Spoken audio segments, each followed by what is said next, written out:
Bismillahirrahmanirrahim. Assalamualaikum. This is Tayyaba Ijaz. Welcome to my channel. It is requested to subscribe, like and share the video. And also press the bell icon at right top so that you will be notified for our new videos. Let's start with today's topic. Previous lecture में हमने पढ़ा था कि educational psychology क्या है, उसकी nature क्या है. इस लेक्चर में हम पढ़ेंगे कि इम्पोर्टेंस ऑफ एजुकेशनल साइकोलॉजी क्या है. अगर आपने पिछली वीडियो नहीं देखी तो वो ज़रूर देखिएगा कि एजुकेशनल साइकोलॉजी की डेफिनेशन क्या है, उसकी नेचर क्या है. मैं थोड़ा सा आपको यहाँ बता देती हूँ कि एजुकेशनल मीन या education mean to get knowledge, to get something, किसी चीज़ को, किसी नॉलेज को हासिल करना, किसी चीज़ के बारे में जानना. और साइकोलॉजी मीन्स अगर आज के वक्त में देखा जाए तो study of behaviour. Simply education mean के किसी के बिहेवियर में मॉडिफिकेशन लाना और साइकोलॉजी मीन उस बिहेवियर को स्टडी करना. आज की टॉपिक की बात करते हैं. Start. Importance of educational psychology. First है to know individual differences of learner. एक टीचर को ये जानना जरूरी है कि किस मतलब के इंडिविजुअल डिफरेंसेस क्या आ रहे हैं, किस लेवल के स्टूडेंट्स हैं, माइल्ड लेवल पे हैं, मॉडरेट लेवल पे हैं, सीवियर पे हैं या प्रोफाउंड पे हैं. क्योंकि हर इंसान दूसरे इंसान से मुख्तलिफ होता है तो उसकी डिजायर्स, नीड्स, एक्सपेक्टेशन भी अलग होती हैं. सेकंड है to know attitude of learner, कि एक स्टूडेंट का किस तरीके का एटीट्यूड है, वो किस तरह बिहेव कर रहा है, पॉजिटिव है या नेगेटिव है, वो क्या चाह रहा है, ये सब जानना भी जरूरी है. To know interest of learner, ये देखना भी जरूरी है कि एक स्टूडेंट किस चीज में इंटरेस्ट ले रहा है, वो किस चीज को सही से काम, किस चीज पे सही से काम कर रहा है. फोर्थ है to know teaching learning process. एक टीचर को ये जानना भी जरूरी है कि वो कैसे अपने टीचिंग लर्निंग प्रोसेस को इफेक्टिव बनाए, इम्प्रूव करे. फिफ्थ है to know the problem of learners. एक टीचर को ये जानना जरूरी है कि जो स्टूडेंट्स के, लर्नर्स की जो प्रॉब्लम्स हैं उनको किस तरीके से सॉल्व किया जाए, उनको किस तरीके से मोटिवेट किया जाए, कैसे गाइड किया जाए, ये सब जानना जरूरी है. Scope of educational psychology. First है nature of teaching learning. Second है human growth and development. Third है लर्निंग. फोर्थ है स्टडी ऑफ पर्सनैलिटी. फिफ्थ है करिकुलम फॉर्मेशन. सिक्स्थ है क्लासरूम मैनेजमेंट. सेवन है study of individual differences. Eight है providing guidance and counselling. Ninth है human behaviour. Tenth है study of abnormal students.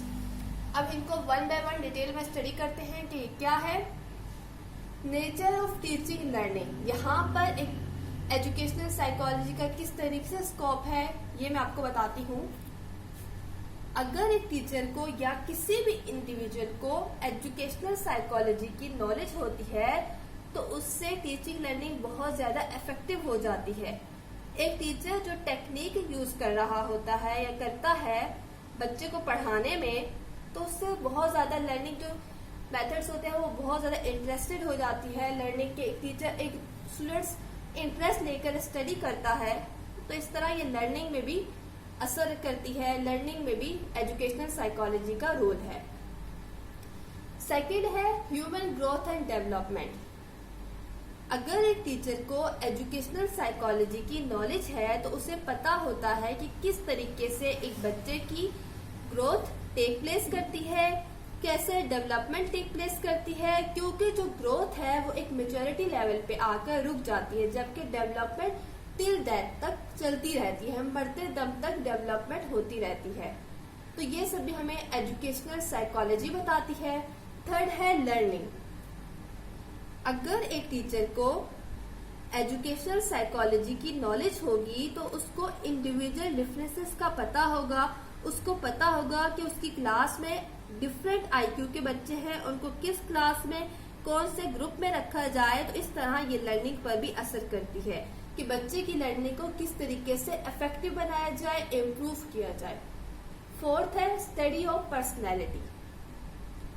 अगर एक टीचर को एजुकेशनल साइकोलॉजी की नॉलेज होती है तो उससे बच्चे की पर्सनैलिटी के बारे में पता होता है. अगर पर्सनैलिटी की बात करें तो पर्सनैलिटी वर्ड लैटिन वर्ड से ड्राइव हुआ है जिसका मतलब है persona. Personality come from Latin word persona which mean mask.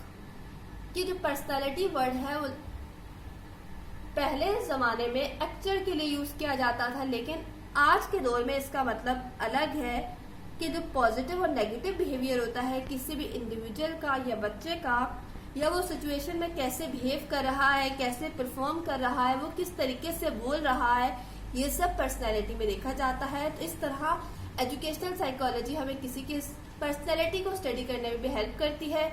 Fifth है करिकुलम फॉर्मेशन। अगर एक टीचर को एजुकेशनल साइकोलॉजी की नॉलेज होती है तो उसको पता होता है कि एक बच्चे की क्या नीड्स हैं, डिजायर्स हैं, विशेस हैं, इवन के सोसाइटी क्या एक्सपेक्ट कर रही है, सोसाइटी की क्या एक्सपेक्टेशन है, उसे ये सब मालूम होता है। तो वो उस लिहाज से करिकुलम को फॉर्म करता है, बनाता है, ताकि बच्चा इंटरेस्ट लेके पढ़े, उसकी लर्निंग इफेक्टिव हो और वो सारे गोल्स एजुकेशनल जो सिस्टम होता है वो फुलफिल करता है। सिक्स्थ है क्लासरूम मैनेजमेंट। क्लासरूम मैनेजमेंट में टीचर को पता होता है कि किस तरीके से उसने क्लास को मैनेज करना है।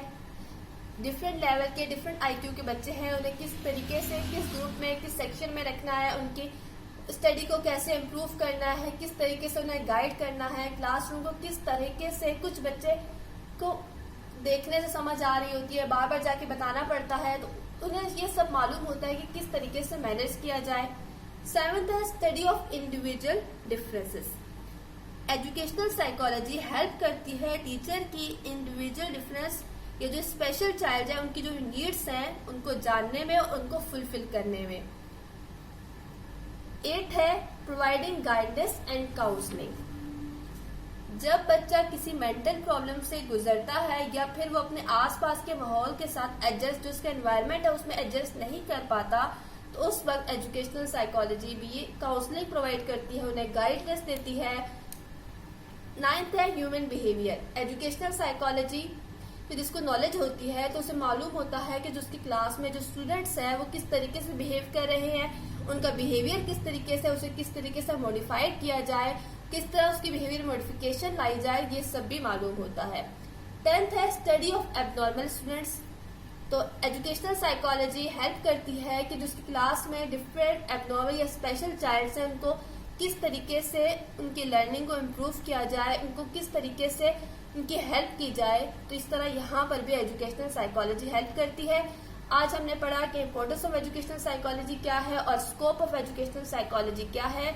आई होप कि आपको समझ आई होगी कि क्या। अगर आपको वीडियो पसंद आई तो लाइक और शेयर लाजमी कीजिएगा और चैनल को सब्सक्राइब करना नहीं भूलिएगा।